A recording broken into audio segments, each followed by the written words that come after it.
د المطففین مبارکه سوره چې د قرآن عظیم الشان 83 سوره ده په مکې معظمه کې را نازله شوې ده. 14 مبارک آیاتونه لري.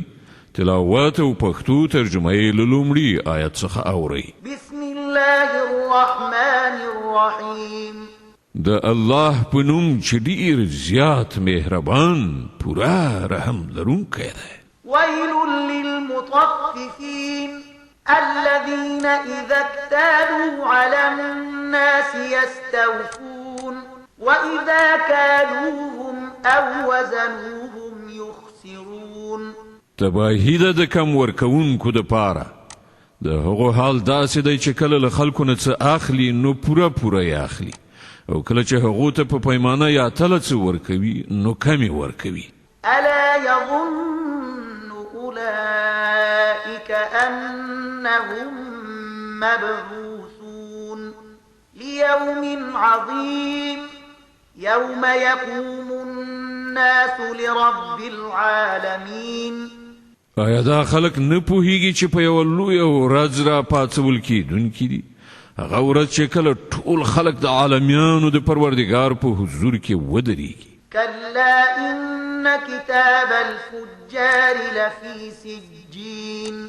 هیڅکله نه چې دا کافران ګمان کوي ارومرو د بدکارانو عملنامې د سجین په دفتر کې دي. وما أدراك ما سجين.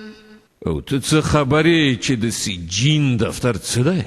كتاب مرقوم ويل يومئذ للمكذبين الذين يكذبون بيوم الدين.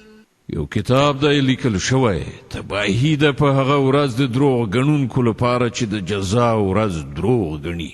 وما يكذب به إلا كل معتد أثيم إذا تتلى عليه آياتنا قال أساطير الأولين.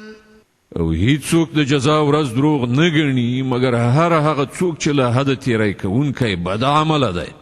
هغه ته چې کله زموږ آیاتونه واورول شي نو وایي دا خو د پخوانیو وختونو ویناوې دي. كلا بل ران على قلوبهم ما كانوا يكسبون. هیڅکله نه چې دا کافران فکر کوي، بلکې حقیقت دا دی چې د دې خلکو زړونه د دوی د بدو عملونو زنګ وهلي دي. كلا إنهم عن ربهم يومئذ لمحجوبون ثم إنهم لصالوا الجحيم ثم يقال هذا الذي كنتم به تكذبون. هیڅکله نه چې دغه کافران فکر کوي ارومرو به په هغه ورځ دوی د خپل پروردګار له لیدو څخه بې برخې وي. بیا به دوی په دوزخ کې واچول شي. بیا به دوی ته وویل شي چې دا همغه څه دی چې تاسې دروغ ګڼلی وو. كلا إن كتاب الأبرار لفي عليين.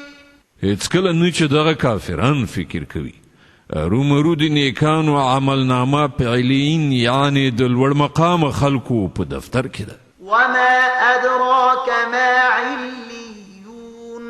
او ته څه خبرې چې علیین یعنی د هغو لوړ مقام خلکو دفتر څه دی؟ كتاب مرقوم يشهده المقربون. یو لیکلی کتاب دی چې مقربې پرښتې د هغه ساتنه کوي. إن الأبرار لفي نعيم على الأرائك ينظرون تعرف في وجوههم نظرة النعيم. ارومرو به نیکان په زیاتو خوندونو کې وي، د عزت په هسکو تختونو ناست ننداره کوونکي به وي. د هغو په څیرو کې به ته له نعمتونو څخه په ګټې اخیستلو د خوښۍ نښې لیدای شي. يسقون من رحيق مختوم ختامه مسك وفي ذلك فليتنافس المتنافسون. په هغو به سرپټي خالص شراب څښل کیږي چې د مشکو مهر به پرې لګېدلی وي. څوک چې د نورو نه میدان ګټل غواړي د دې شي د ګټلو په مسابقه کې د هڅه وکړي. ومزاجه من تسنيم عينا يشرب بها المقربون. په دې شرابو کې تسنیم ګډوي. دا یو چینی ده چې د هغې له اوبو سره مقرب خلک شراب څښي. إن الذين أجرموا كانوا من الذين آمنوا يضحكون وإذا مروا بهم يتغامزون وإذا انقلبوا إلى أهلهم انقلبوا فكهين.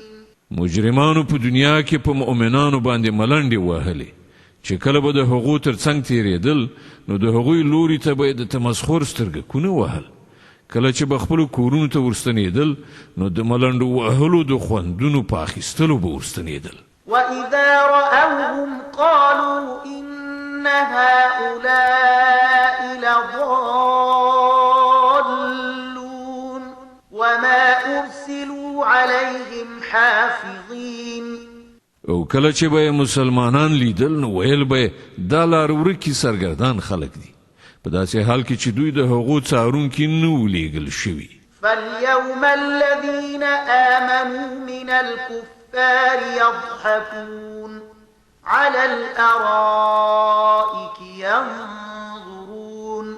نن خو مؤمنان پر کفارو خندا کوي په تختونو ناس د هغو د حالت ننداره کوي. هل ثوب الكفار ما كانوا يفعلون. ورکړه شوه کافرانو ته د هغو د حرکتونو جزا چې هغو کول.